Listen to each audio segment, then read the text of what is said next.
साहब ने कहा है, साचा सौदा कीजिए अपने मन में जान, साचे हीरा पाइए झूठे मोलो हार। आज से 600 वर्ष पूर्व सदगुरु कबीर साहब की एक घोषणा रही और ये कहा, इस संसार बाजार में आए हो तो सच्चा सौदा करो। जो सच्चा सौदा करता है वो सच्चा हीरा पाता है। जो झूठे का सौदा करता है वो अपनी मूल की हानि करता है। भौतिक जगत में अगर हम झूठे का सौदा करते हैं तो हमारी मूल की हानि होती है, लेकिन भौतिक जगत में हम लोग होशियार हैं। अगर 10 रुपए की हंडी हम लेते हैं, बहुत सोच विचार करके ठोक बजा करके हम 10-50 की हंडी को लेते हैं। इसमें तो हम होशियार हैं, लेकिन धर्म के क्षेत्र में, धार्मिक जगत में हम सच्चा सौदा नहीं कर पाते। यहाँ हमारे पूर्व महापुरुषों ने कहा है, धर्म ग्रंथों में लिखा है, बहुत बड़ी भीड़ उस तरफ जा रही है, इसलिए हम विश्वास करते हैं। सदगुरु कबीर कहते हैं, चाहे बहुत बड़ा समाज समर्थन क्यों न करता हो, बहुत बड़ा धर्म ग्रंथ में क्यों ना लिखा हो, और बहुत बड़ी भीड़ उस तरफ जा क्यों ना रही हो, तुम्हारा विवेक काम कर रहा है कि नहीं कर रहा है। कबीर साहब की यही विशेषता है। इस इतिहासकार ने लिखा, कबीर साहब को वो धर्म के क्षेत्र में महावैज्ञानिक, महान तार्किक आश्चर्य होता है। उस अंधे युग में जहां विज्ञान सो रहा था, उस समय वो विज्ञान की बात करते हैं। वो ऐसे तर्क देते हैं जो आज तक उनकी वाणी को किसी विद्वान ने काट नहीं पाया है। ओशो, जिसको हम लोग रजनीश कहते हैं, वो किसी को नहीं बख्शा, सबको फटकारा, सबकी वाणी पर उन्होंने कुतर्क किया, लेकिन कबीर वाणी पर उन्होंने फिदा हो गया। कबीर पर उन्होंने खूब रिसर्च किया, कबीर पर उन्होंने खूब काम किया, और उनके द्वारा देश विदेश में कबीर वाणी खूब फैली भी। सदगुरु कबीर धर्म के क्षेत्र में तार्किक हैं, महावैज्ञानिक हैं, और अंधविश्वास और चमत्कार पर वे जोरदार शब्दों में प्रहार करते हैं। काहू के बचने पूरे, काहू करा माती, मान बढ़ाई ले रहे हिंदू तुरुक और जाति, बाद ब्योत आसमान पे मुद्दत नियर आनी, बहुत खुदी दिल राखते बूढ़े बिन पानी। कहे कबीर काशो कहो सकलो जग अंधा, साचा से भागा फिरे झूठे का बंदा। काहू के बचने पूरे, काहू करा माती। आज विज्ञान युग में आज लोग बचन फूर रहे हैं, आशीर्वाद से बच्चा पैदा हो रहा है, आशीर्वाद से राज की प्राप्ति हो रही है, शराब से भ्रष्ट हो रहे हैं लोग। आज भी इस पर लोग विश्वास करते हैं। सदगुरु कबीर इस पर वे तर्क देते हैं, विज्ञान के अनुसार चलो। विज्ञान क्या हमारा समर्थन कर रहा है, इस पर हमें विश्वास करना चाहिए। सदगुरु कबीर साहब की यही विशेषता, इसीलिए आज से 600 वर्ष पूर्व उनकी वाणी आज किसी विद्वान ने नहीं काटा।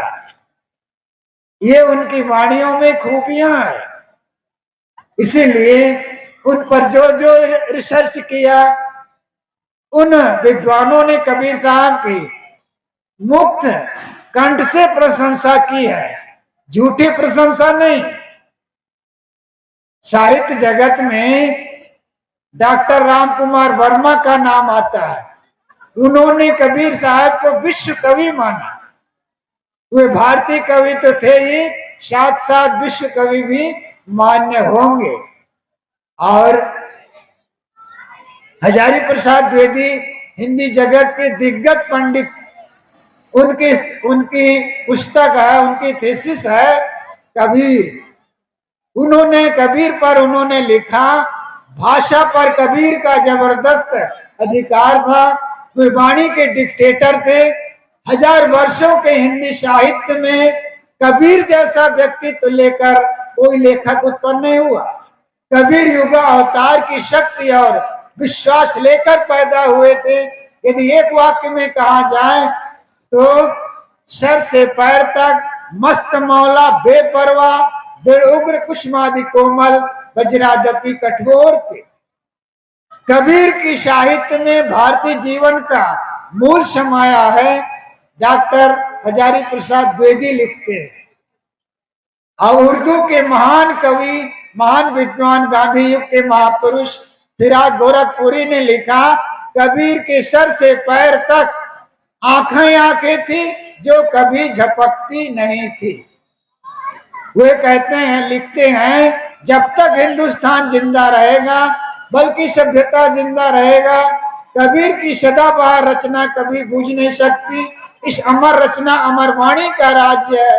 कबीर की वर्णन शैली, दो टूक वर्णन का ढंग, कबीर लगी लिपटी वे रखना नहीं जानते। कबीर की वाणी आने वाले हिंदुस्तान का सपना है, जिसमें दुनियादारी और दुनिया का त्याग, आध्यात्मिक आत्मिक जीवन का खूबसूरत संगम बनने वाला है। कबीर का व्यक्तित्व इतना ऐसा था, सागर जिसका था लगा पाना बहुत कठिन है। इसीलिए वेस्टकट ने लिखा, कबीर हिंदी साहित्य के पिता। अकबर काल के उनके महामंत्री और महाविद्वान इतिहासकार अबुल फजल आलामी कबीर साहब के बाद 60 साल, लगभग 50 या 40 साल, कुछ इधर उधर हो सकता है, महान अकबर हुए हैं। ज्यादा दिन नहीं बीता कबीर साहब के बाद। उन्होंने कबीर पर 2 जगह उल्लेख किया और उन्होंने कहा है, कबीर मुहाइद है, अर्थात अरबी भाषा का शब्द है जिसका अर्थ होता है हिंदू मुस्लिम एकता का उपदेष्टा। उन्होंने अपनी प्रसिद्ध पुस्तक आयन अकबरी में लिखा, एक उदाहरण के लिए काफी होगा। उन्होंने लिखा, कोई कहते हैं कबीर मुहाइद एक आत्मवादी एकतावादी यहाँ विश्राम करते हैं। उनके काव्यों और कृतियों के संबंध में अनेक विश्वस्त जनश्रुतियां कही जाती है। वे हिंदू और मुसलमान दोनों के द्वारा अपने उदार सिद्धांतों और ज्योतिष जीवन के कारण पूज्य थे। जब उनकी मृत्यु हुई तब हिंदू ब्राह्मण जलाना चाहते हैं और मुसलमान गाड़ना चाहते हैं। आज तक इतिहास में ऐसा कोई महापुरुष नहीं मिले जो जिनके निधन में, जिनकी मृत्यु के बाद 2 फिरके के लोग, जो 2 संप्रदाय के लोग, हिंदू कहते हैं कि हमारे गुरु हैं, पीर हैं, गुरु हैं, और मुसलमान भाई कहते हैं वो हमारे पीर हैं। आज तक इतिहास में कोई महापुरुष नहीं मिला, वो है सदगुरु कबीर, जिनके शव के लिए हिंदू और मुसलमान आपस में लड़ गए। सदगुरु कबीर साहब धर्म के क्षेत्र में वैज्ञानिक और महान तार्किक रहे हैं। आइए मैं और छोटी मोटी और बात मैं कहना चाहूं, जो आप लोग रामायण से परिचित हैं और रामायण से आप लोग सब लोग परिचित हैं और मुख में भी चौपाई। आइए, अभी हम लोग सुन रहे थे श्री अनुराग साहब से कि हनुमान जी पृथ्वी से 13 लाख गुना बड़ा सूर्य वो निगल गए। बाल समैरो विभक्त चलियो तब तीनों लोक भयो अंधियारो। हम प्रेम से गाते हैं, युग सहस्त्र योजन पर भानु लील्यो ताय मधुर फल जाने। बताइए, 13 लाख गुना बड़ा पृथ्वी से सूर्य और आग उगलता हुआ सूर्य है, उसको हनुमान जी कैसे निगल जाएंगे। यहाँ हम तर्क नहीं करते हैं, यहाँ विचार हम नहीं करते हैं, मान लेते हैं कि हाँ भाई महान पुरुष ने कहा है। श्री राम के जन्म उत्सव देखने के लिए सूर्य भगवान 1 महीना के लिए रुक गए। मास दिवस का दिवस मरम न जाना कोई, रथ समेत रवि थाके निशा कौन विधि हो। बताओ 1 महीना के लिए रुक गए। इसको किसी ने नहीं जान पाया उस समय। राजा दशरथ ने जान पाए, न कौशल्या नहीं जान पाए। जो 16वीं शताब्दी में जो हुए गोस्वामी जी वो जान गए। ये केवल महिमा है, महिमा में कही हुई बात सच नहीं होती है। अब बताओ आगे। और गोस्वामी जी लिखते हैं कि कुंभकर्ण का शरीर कितना बड़ा था, सबको पता है। 7 योजन तक वर्णी न जाए, 12 सत्ते 84 किलोमीटर तक कुंभकर्ण का शरीर था। तो कौन बढ़ाई उनके लिए घर बनाते रहे होंगे। योजन मूछ रही ठाड़ी, 12 किलोमीटर तक उसकी मूछ खड़ी थी। तो कौन नाई बनाते थे, क्या फावड़ा से। सच नहीं, केवल महिमा है। रामा दल में रावण की सीआईडी रावण से कह रहे हैं कि रामा दल में 18 पद्म सेनापति। बताइए, असमय कान सुना 10 कंदर, 18 पद्म जूथा बंदर। रावण की सीआईडी रावण से कह रहे हैं कि 10 कंदर, मैंने सुन रखा है कि रामा दल में 18 पद्म सेनापति। 18 पद्म सेनापति, तो कमांडर कितने रहे होंगे, सेना कितनी रही होगी, और लंका कितना बड़ा था। आज पूरी दुनिया में जनसंख्या बढ़ रही है, हर राष्ट्र की सरकार तबाही में है। कम से कम 8 अरब जनसंख्या पूरी दुनिया में लगभग। और राम के जमाने में 18 पद्म सेनापति रामा दल में है। ये क्या है, महिमा में है, सच नहीं है। कबीर साहब यही तो तर्क देते हैं, और यही तर्क को लोग खंडन मानते हैं।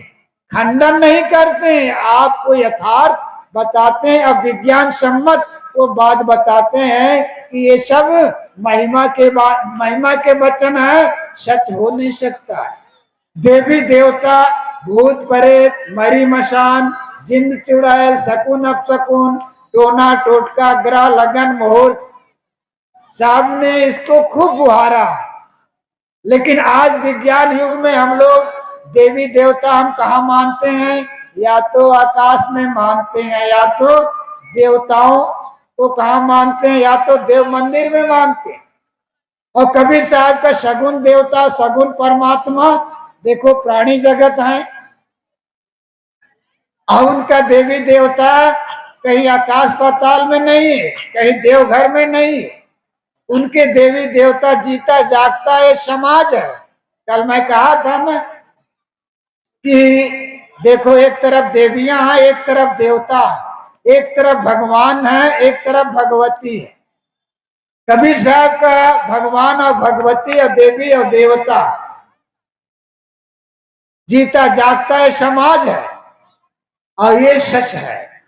अंततः सबकी अंतरात्मा ही परमात्मा है, जीव ही शिव है, उनका ये संदेश है। कबीर साहब तो आज से 600 वर्ष पूर्व हुए हैं। कबीर साहब के पहले भी हमारे यहाँ इसके लिए रिसर्च किए गए। तैत्रीय उपनिषद में ये बात आती है, मातृ देवो भव, पितृ देवो भव, आचार्य देवो भव, अतिथि देवो भव। 4 को देवता माना है कबीर साहब, इसी को देवता वे मानते हैं। माता देवता है, पिता देवता है, गुरु देवता है, अतिथि देवता। कितना विज्ञान है। जो हमें जन्म दे, पालन पोषण करे, पाले पोषे, वो वास्तव में असली देवता, असली देवियां। और उसमें पहला देवता माँ को माना है, क्योंकि माँ जन्म देती है, इसलिए माँ का बड़ा उपकार है।